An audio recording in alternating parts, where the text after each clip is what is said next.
as we look at, just really take stock of as a nation, how much money we have poured into Ukraine to date. Put up this headline right here. Biden approves record $858 billion US defense spending bill. Now that's our defense spending bill. Got that? That's what we're doing right now. And just this, that was for this year's budget. And just this past week, what does Biden want for the 2024 budget? Biden wants $886 billion defense budget with eyes on Ukraine and future wars. And Mary, the point that you made about, when we do stuff like this, it is in preparation for war after war after war after war, with no demand by the American people that we have a plan for diplomacy. Because you can't war your way out of war.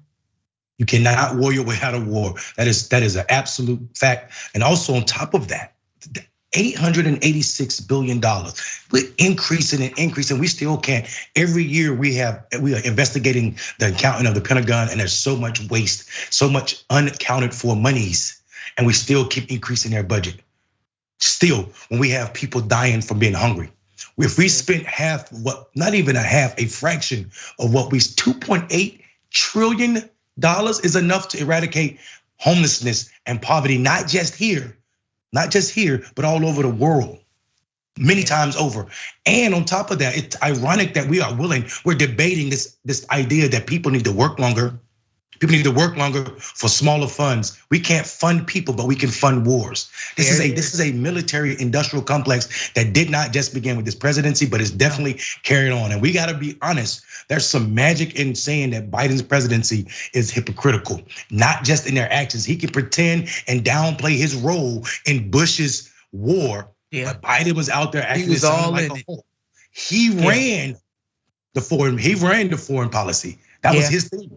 So he was out there trumping up this war in support too.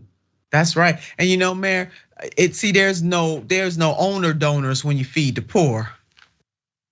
See, that's really what this is coming down to. You keep feeding the military industrial complex, then you get them owner donors. But if you use that money to feed the everyday people of this nation, there's no donations in that.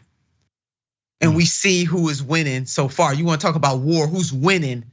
It is not the everyday people of this country. Just keep making sacrifice after sacrifice. And if Congress, Biden, or any president for that matter, let's just throw that out there right now, spend as much energy and money on expanding programs and the type of policies that the mayor and I are talking about, such as Social Security, Medicaid, raising the minimum wage, and expanding the child tax credit, then maybe America, just maybe they would get to speak about unwavering freedom. But when you are a hypocrite, you can't talk about unwavering freedom without being a bold-faced liar. And don't tell me that a program such as the child tax credit is expensive. The program expired in December of 2021, America. Millions of children are going to bed either hungry or inadequately fed, America. But yet and still, we let these politicians, Democrats and Republicans, and their owner donors control everything. The 1-year expansion of the child tax credit, because I know you want to know how much it costs, which costs about $100 billion, cut child poverty by 36%, according to census data. The overall decline in child poverty reached 46%, a 1-year drop without precedence. So which is the better investment, America?